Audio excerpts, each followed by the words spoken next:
Recoger a un autoestopista y acostarse con él.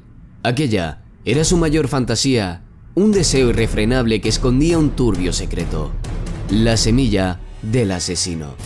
Emulando al emperador Palpatine de Star Wars en El Retorno del Jedi, Jeffrey Dahmer, con 18 años y enfundado en unas lentillas amarillas, quería parecerse como hostigo al personaje cinematográfico, cumplió su irrefrenable deseo del control absoluto.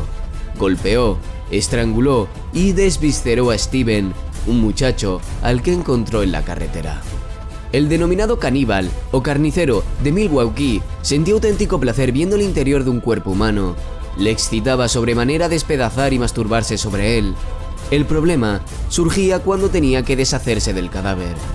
Nada hacía presagiar tras ese porte atractivo y encanto personal que, al pararle en un control policial, estaban ante un asesino en serie con los restos de su víctima en el maletero.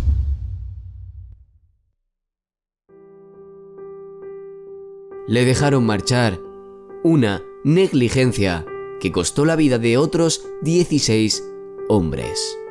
Una patrulla le paró cuando se dirigía hacia un basurero para deshacerse de Steven porque circulaba escorado a la izquierda.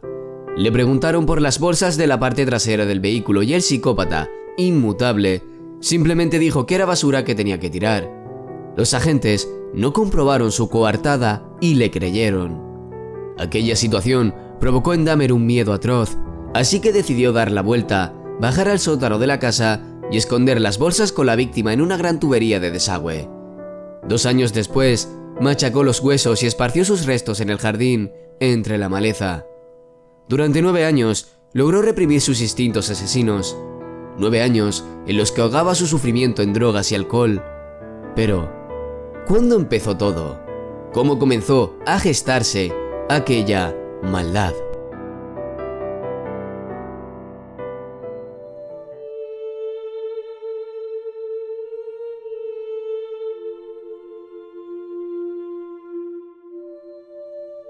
Nacido el 21 de mayo de 1960 en Milwaukee, Wisconsin, Estados Unidos, Jeffrey Dahmer era un niño muy vital y extrovertido. Así lo recordaba su padre. Un chaval al que le encantaba hacer gracietas ante la cámara, jugar y estar rodeado de otros niños. Y sobre todo, destacaba por ser muy curioso. Aquello le llevó a experimentar con las cosas y a probar distintas texturas.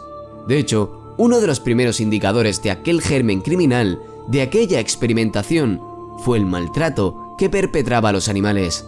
Los cazaba, los torturaba, para después diseccionarlos y limpiar sus huesos.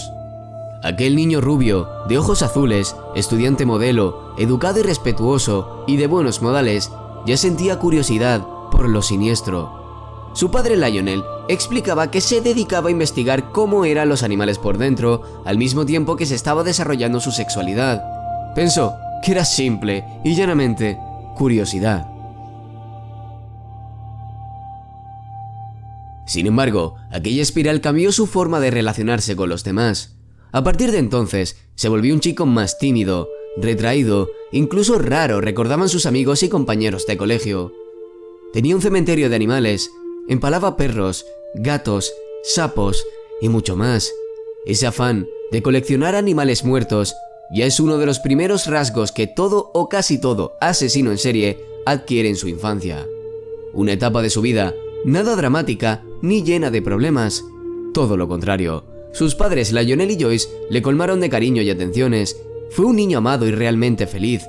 Pero las continuas mudanzas y el divorcio de sus progenitores generaron en él un miedo continuo al abandono. Un temor que se agudizó con la adolescencia y que caracterizó cada uno de sus asesinatos. Por entonces ya había descubierto su fascinación por la muerte. Ocurrió en una clase de biología donde tuvo que diseccionar un lechón. A los 16 años, aquella caja de Pandora comenzó a cobrar vida.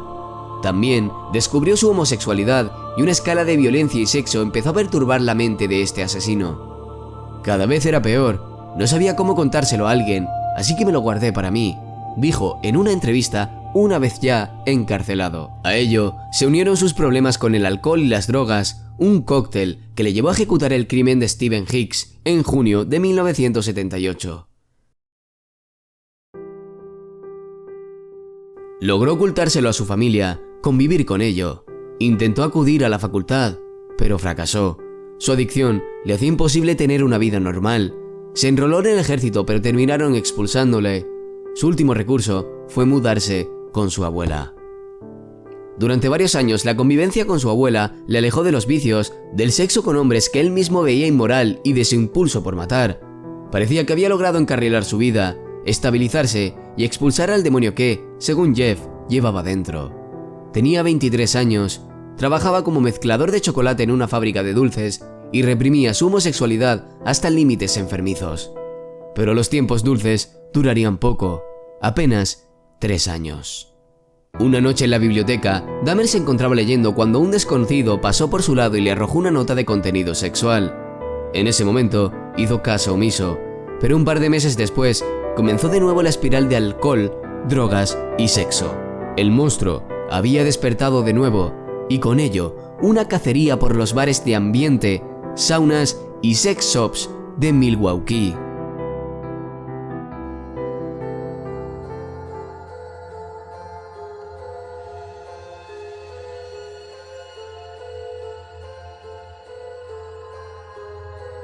De 1986 a 1988 fueron años convulsos. La policía le detuvo por exhibicionista, intentó desenterrar el cadáver de un chico recién fallecido para violarle y volvió a matar. Lo hizo en una habitación de hotel, pero como declaró posteriormente, no recordaba cómo lo hizo. El punto de inflexión se produjo cuando su abuela le echó de casa. Había encontrado el maniquí de un hombre desnudo y pegajoso escondido en un armario. Para Jeffrey, era su amante perfecto porque dentro de él nada estaba vivo. Fue lo único que la mujer descubrió porque de bajar al sótano hubiese visto varios cadáveres y una calavera. Aquel cráneo pulcro, blanco y perfectamente expuesto pertenecía a Stephen Toomey, el joven al que asesinó en la habitación del hotel en 1986. Con esta segunda víctima, Dahmer fijó lo que luego sería su modus operandi: invitar a su presa a alcohol en un lugar íntimo con la excusa de practicar sexo. Previamente, les drogaba con somníferos, realizarle fotografías desnudos y, una vez que ellos decidían marcharse, descargar una irrefrenable ola de violencia contra ellos. Cada crimen tenía un fin en sí mismo: dominar absolutamente a sus víctimas, como lo hacía el emperador Palpatine en El Retorno del Jedi en la Guerra de las Galaxias. Su admirado personaje era malo, corrupto, poderoso, y tenía la capacidad de usar poderes especiales para gobernar a otros, y Jeff se identificó de forma exacerbada con él. Y en su nuevo apartamento, los escarceos sexuales fueron un continuo, también la ingesta de alcohol y drogas, y no paraba de tener fantasías sobre el asesinato y el descuartizamiento de otros hombres. Además, para Dahmer, matar estaba íntimamente relacionado con su homosexualidad, por no mencionar su afición por la necrofilia. Empezó a practicar sexo con los cuerpos de sus víctimas ya desmembradas o con algunas de sus partes. No era como la mayoría de los serial killers, quería tener relaciones íntimas con personas inconscientes o muertas. Eso sí, todas sus víctimas cumplían un mismo patrón: su físico. Jeffrey los elegía por su cuerpo. Le gustaban los hombres altos, musculosos y delgados. No le importaba que fuesen blancos, negros, indios o mulatos. Si le parecían atractivos, intentaba ligárselos. Jugaba con ventaja. Nada en aquel joven, solitario, guapo y con cara aniñada, hacía sospechar que escondía un asesino en serie. No era un tipo repulsivo, todo lo contrario. De hecho, le consideraban un hombre bueno dentro de la comunidad gay. Le veían como la clase de chico al que quieres cuidar y mimar. Sin embargo, tras su apariencia inofensiva se escondía todo un depredador. Después del crimen de Stephen Toomey, Jeff mató a 10 hombres más con edades comprendidas entre los 14 y los 36 años. Ya llevaba 12 víctimas a sus espaldas y aún faltaban 5 más hasta que la policía diese con él. Conerak, de tan solo 14, fue uno de ellos. Pudo haber escapado de las garras de su asesino, pero la torpeza de las autoridades llevaron al muchacho directo al matadero.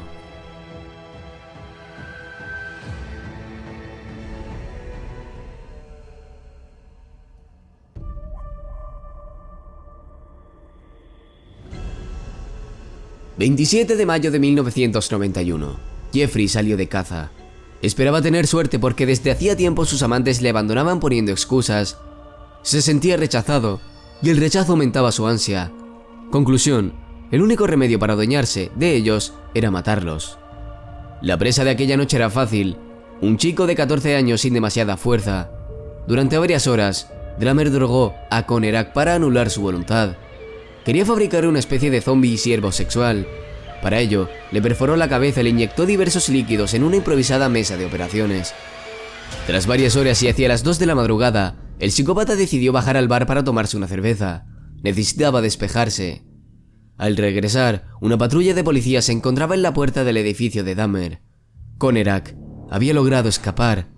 Estaba desnudo y aturdido, tenía moratones por todo el cuerpo y apenas se le entendía al hablar. Jeff se disculpó con los agentes por el estado de su amigo. Aseguró que estaba borracho y que previamente se habían peleado. Los oficiales les dejaron marchar y el homicida volvió a librarse. No así Conerak. Si los policías hubiesen subido al apartamento con Dahmer, habrían encontrado un santuario tribal erigido en honor a la muerte y una catedral barroca construida a base de restos humanos. Tras la marcha de los agentes, el psicópata estranguló, cocinó y comió partes del cuerpo de Conerak. Ya no le bastaba con poseerlos y destrozarlos, necesitaban que formasen parte de él. La comunión de cuerpos definitiva, la forma de dominio absoluto. Una cosa llevaba a la otra. Cada vez tenía que hacer cosas más extrañas para satisfacer mis instintos. De este modo, sentía que eran una parte permanente de mí. Además, tenía curiosidad por saber cómo sería. Sentía que iban a convertirse en parte de mí. Comérmelos me producía placer sexual, explicó Dahmer ante las cámaras de televisión.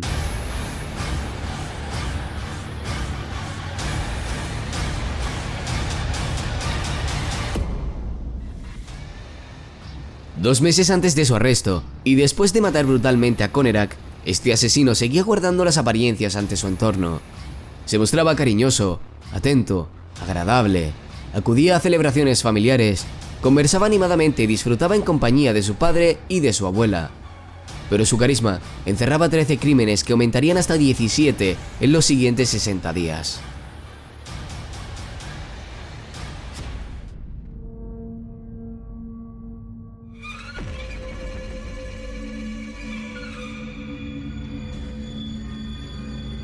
Durante ese tiempo, la ciudad de Milwaukee fue testigo de extrañas desapariciones. Jeffrey elegía a algunas personas porque nadie las iba a echar de menos o porque llevaban un estilo de vida muy loco, asegura la escritora Anne Swartz. Nadie se dio cuenta de que más de una docena de chicos jóvenes habían desaparecido. No aparecía ningún cadáver, ni se vivía ningún clima de miedo en la ciudad, concluye. Aquella orgía de muerte terminó en julio de 1991. Cuando una de sus últimas víctimas, Tracy Edwards, de 31 años, logró escapar del apartamento de Dahmer. Paró un coche patrulla que se lo encontró completamente desnudo y medio drogado, y al explicarles lo sucedido, los agentes se personaron en la casa del asesino. Durante el registro, encontraron el horror en forma de templo. Paquetes con restos humanos en el congelador, una cabeza humana en el frigorífico, un bidón de 200 litros con 3 torsos sumergidos en ácido, y 83 fotografías de las víctimas descuartizadas. Acababan de cazar a un despiadado criminal del que ni siquiera tenían constancia. En el juicio, el bautizado como el carnicero de Milwaukee se hizo famoso en todo el mundo. Se elaboraron camisetas, cómics, pinturas con su rostro, hasta canciones dedicadas a este asesino en serie. Una legión de fans lo esperaba a la puerta de los juzgados. Durante 3 semanas, el tribunal fue testigo de cómo Jeffrey Dahmer contaba las aberraciones realizadas a sus víctimas, de cómo los investigadores aportaban numerosas pruebas y de cómo intentó alegar que sufría locura. De nada le sirvió su estrategia. El jurado votó 10 contra 2, que estaba legalmente cuerdo para afrontar la prisión. Algunos parientes de las víctimas asistían al juicio en silencio, otros no podían evitar llorar desconsoladamente. Incluso el juez les permitió hablar ante el tribunal antes de dictar sentencia. Aquí se vivieron momentos de máxima tensión, hasta el punto que la televisión censuró algunos de los testimonios que se escucharon en la sala. La hermana de uno de los fallecidos, por ejemplo, no pudo reprimir su enfado maldiciendo a Jeffrey chillándole: «¡Hijo de puta, mírame!». Le gritaba mientras se acercaba a él, pero Dahmer, impertérrito, ni pestañeaba. ni siquiera cuando la muchacha juró matarle. Él simplemente se levantó y se alejó un poco para evitar que le tocase. Entretanto, varios alguaciles le agarraron y lo sacaron de allí. Una vez que se restableció el orden, el ídolo caníbal habló en público por primera vez. Me siento muy mal por lo que hice a esas pobres familias, y entiendo que tienen derecho a odiarme. He visto sus lágrimas y si pudiera daría mi vida ahora mismo para devolverles a sus seres queridos. De verdad, lo siento muchísimo, alegó ante el tribunal. Aquella frialdad con la que leyó su discurso hizo que muchos dudasen de que la disculpa fuese sincera. Realmente era consciente del daño hecho. Realmente sentía remordimientos. El 15 de febrero de 1992, el tribunal condenó a Jeffrey Dahmer a 957 años de prisión en Wisconsin y en mayo de ese mismo año a cadena perpetua en Ohio. Ahora tendría que pasar el resto de su vida entre rejas. Su nuevo hogar, el Columbia Correctional Institution de Portage, Indiana. Allí recibió la visita de Robert Ressler, criminólogo experto en psicología forense y homicidio sexual, fundador de la Unidad de Ciencias del Comportamiento del FBI. El especialista, que acuñó por primera vez el concepto de asesino en serie, realizó a Dahmer una reveladora entrevista.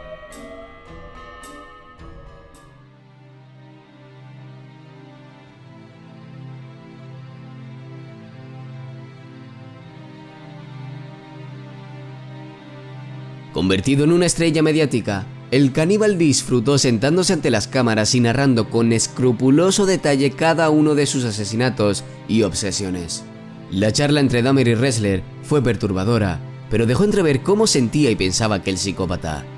Incluso el propio criminólogo concluyó que Jeffrey compartía dos perfiles criminales bien distintos, el organizado y el desorganizado, así que era lógico que el tribunal creyese que no estaba en su sano juicio cuando cometió uno de sus últimos asesinatos.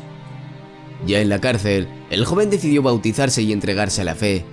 Creía fervientemente que el demonio le había poseído, hasta tal punto que se veía representado por Satanás en la película del exorcista.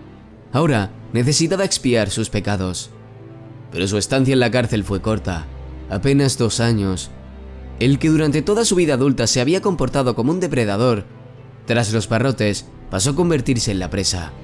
Dahmer mostraba buen comportamiento y realizaba actividades con sus compañeros para socializar. Le asignaron tareas de limpieza junto a Christopher Scarver, un esquizofrénico que se hacía llamar Cristo, pero este terminó por asesinarle a golpes. Ironías de la vida.